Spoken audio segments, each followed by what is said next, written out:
Hello, કેમ છો બધા? આઈ હોપ કે તમે વીકેન્ડ તમારું સરસ ગયું હોય અને સરસ રહ્યું હોય. આજથી સવારના, કારણ કે લાસ્ટ વીક હોલિડેમાં હતા એટલે ઘર બરાબર સાફ નહોતું થયું, તો પહેલાં ઉઠીને બ્રેકફાસ્ટ કરીને પહેલાં ક્લિનિંગ કર્યું. આપણે ગુજરાતીઓને ખબર નહીં કે આપણને એવું આમ હોય ને કે ઘર ક્લીન ના થાય ત્યાં સુધી આમ મજા ન આવે. તો પહેલાં ઘર સાફ કર્યું, કપડાં વપડા ધોવાના તે બધું ધોઈ નાખ્યું. હવે સ્નેહને આજે એક બર્થડે પાર્ટીમાં જવાનું હતું, ત્યાં લઈને ગયા. બર્થડે પાર્ટીમાં જઈને આવી ગયો છે અને આજે એક ફ્રેન્ડ લોકો જમવા આવવાના છે, તો ડિનરની હું પ્રિપરેશન કરું છું. અને મને પહેલાંથી જ બધું રેડી હોય એવું ગમે, એટલે મેં કીધું થોડું રેડી કરી દઉં. આવે એટલે સીધું ઓવનમાં મૂકવાનું રહે. આજે બનવાનું છે અગેઇન મેક્સિકન, કારણ કે એ લોકોને એવું કહેલું, મેં પૂછ્યું કે શું જમવું છે, તો કે મેક્સિકન કે ઇટાલિયન તમારા હાથનું છે એમાં નથી, તો એવું કંઈક બનાવીશું. મેં ઓકે ફાઇન, અમને તો મેક્સિકન ભાવે જ છે બધા માટે. આજે મેક્સિકન પાછું બનશે.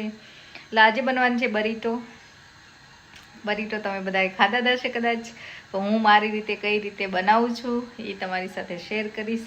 અગેન એમાં ગ્વાકામોલી, સાલ્સા બધું જ બનશે, સલાડ બનશે અને બરીટો બનશે. બરીટોનું ફિલિંગ હું કઈ રીતે બનાવું છું એ હું શેર કરીશ આજે તમારી સાથે.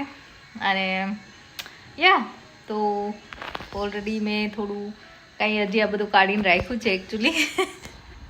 અને મેક્સિકન રાઈસ પણ બનવાના છે થોડા, તો મેં રાઈસ થોડા બોઇલ કરવા મૂકી દીધા છે.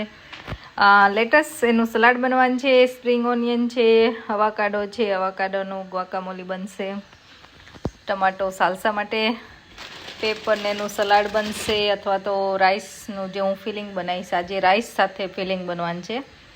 અને આ ટોટીલા લાવી દીધા છે, તો ચલો ફટાફટ બનાવી લઈએ આજે.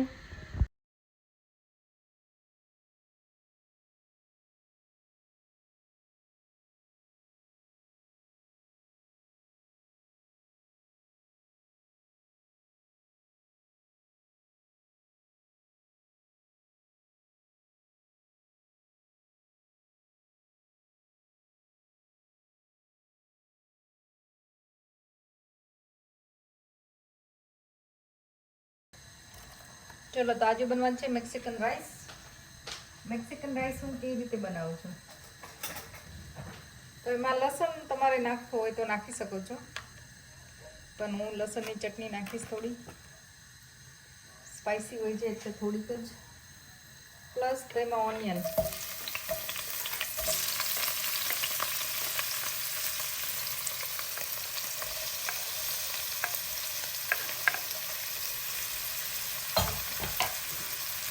તો થોડી વાર આપણે બધું સાતળવાનું છે. આમાં તમે ઓનલી ઓઇલ અથવા તો બટર પણ લઈ શકો છો, તમારી ઈચ્છા પ્રમાણે જે લેવું હોય.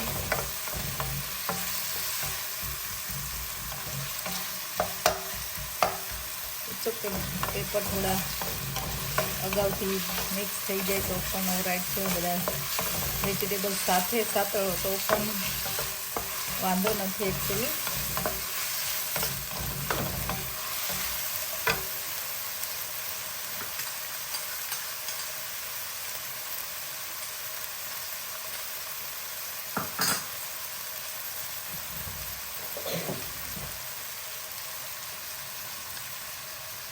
હું અગેન આ ટોમેટો પ્યોરી યુઝ કરીશ, પણ તમારી પાસે ના હોય તો ફ્રેશ ટમાટો બોઇલ કરીને તમે એની પેસ્ટ બનાવીને વાપરી શકો છો. આનાથી શું થાય, એમાં પાણી હોતું નથી એકદમ, અને રાઈસ બનાવવાના હોય ત્યારે બહુ પાણી જરૂરી હોતું નથી ગ્રેવીમાં. તો એટલા માટે મને આ ટોમેટો પ્યોરી વાપરી ગમે આ બધી રેસીપીમાં, અને એનાથી કલર પણ સરસ આવતો હોય છે. હવે આપણે બાકીના કેપ્સિકમ બધા એડ કરી દઈશું.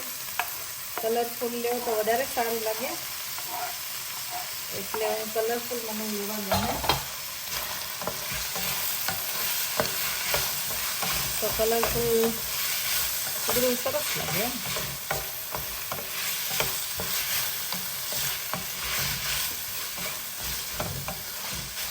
આપણે થોડી વાર એને થવા દઈશું, પછી એમાં થોડી સ્વીટ કોર્ન અને બ્લેક બીન્સ એડ કરીશું.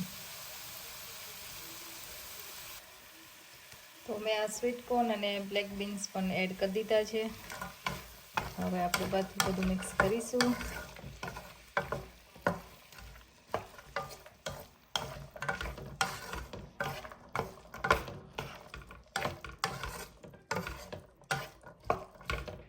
જો તમારે સ્પાઇસી બનાવવું હોય ને તો આ ટાઈમે તમે થોડા શું કહેવાય રેડ ચીલી પાવડર એડ કરી શકો છો.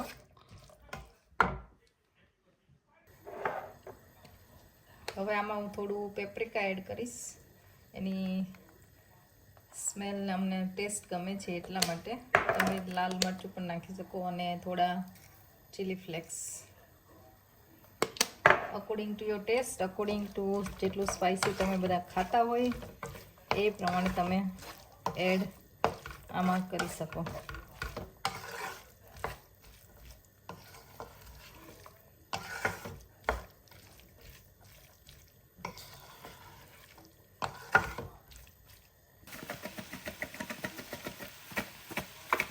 અને આ ટાકોમાં સિઝનિંગ આવે મિક્સ એ હું એડ કરીશ.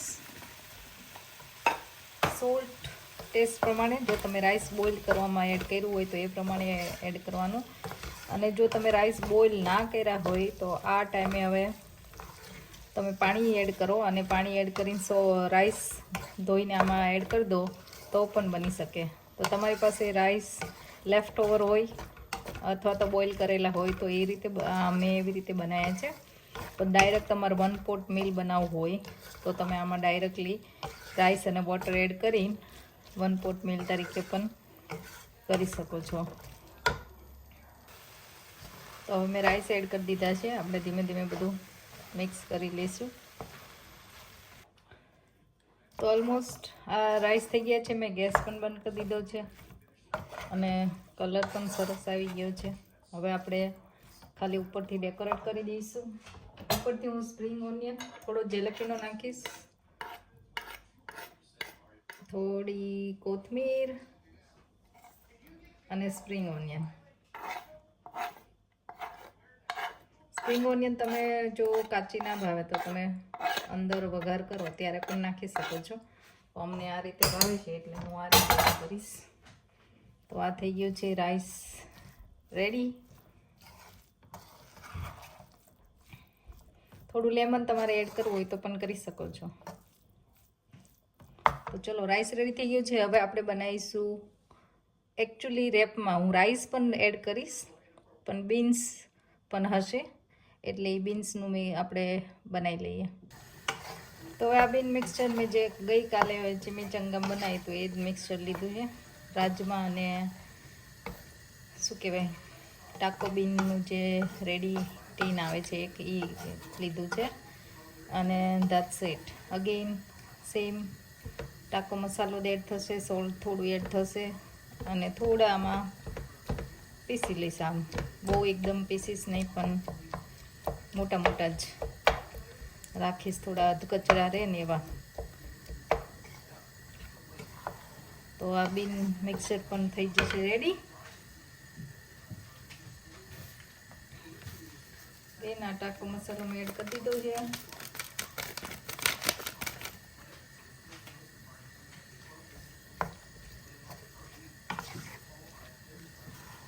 અગેન મેં કીધું એમ તમે આમાં બ્લેક બીન એડ કરી શકો પણ આજે તો મેં કમ્પ્લીટલી રાજમા લીધા છે.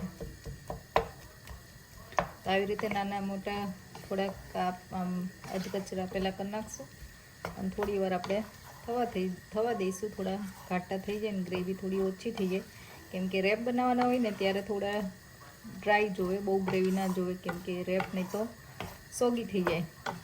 તો એના માટે થઈને આપણે થોડા અને થવા દઈશું કે જ્યાં સુધી થોડા થીક થઈ જાય. તો આ થઈ ગયા છે બીન્સ રેડી એઝ વેલ. હવે હું સલાડ રેડી કરું છું. તો સાઈડમાં સલાડ માટે ખાલી લેટસ અને સ્પ્રિંગ ઓનિયન એડ કરી છે ને થોડી કુકુંબર પતલી સ્લાઇસ કરીને એડ કરીશ. તો સિમ્પલ સલાડ જ હશે સાઈડમાં.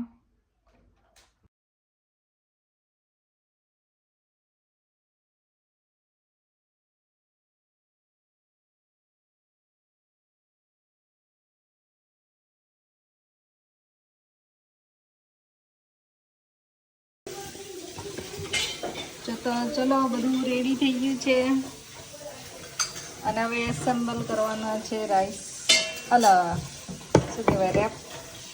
તો આપણે એસેમ્બલ કરીશું. એને એસેમ્બલ કરીને ઓવનમાં મૂકી દઈશ. ઓવનમાં થઈ જશે. તમે તમારા પેન નોનસ્ટિક પેનમાં ઓવન ના હોય તો કરી શકો, એર ફ્રાયરમાં પણ કરી શકો, જ્યાં તમને સારું લાગે એ રીતે કરી શકો. તો આ રીતે બધા રેપ ભરી લેવાના છે. મેં એમાં બીન્સનું લેયર અને રાઈસ જે બનાવ્યા હતા એ નાખ્યું અને ચીઝ અને રેપ વાળી દેવાના. તો આવી રીતે તમે એર ફ્રાયરમાં અથવા ઓવનમાં પણ કરી શકો. રીવા આવી ગઈ છે ને રીવા? જો આ બધા જમવા બેસવા માંડ્યા છે, તૈયારી થઈ ગઈ છે. ચાર આજે પાછું મેક્સિકન હે ને ને અમારે તો રોજ મેક્સિકન હાલે એવું છે. લઈ લો બધા લઈ લો હાથે હાથે. હો અહીંયા કોઈ મહેમાન છે નહીં? છે મહેમાન? આ પેલા મારા રીલમાં પૂછતા હતા કે કમલેશ ને નીવાના ડેડી બે ભાઈ છે. મેં જ કીધું મેં તમે માનો તો ભાઈ, પણ જાનકી કે તમે જાનકી તમારી સિસ્ટર છે. મેં કીધું હા. તો આ રીતે વીકેન્ડ રહી બીઝી, બધા સાથે મજા આવી. અને તમે જો અમારા વ્લોગ એન્જોય કરતા હોય ને ફૂલ રેસીપી તમારે જોઈતી હોય તો please like share and subscribe and thank you for watching. Thank you for your support.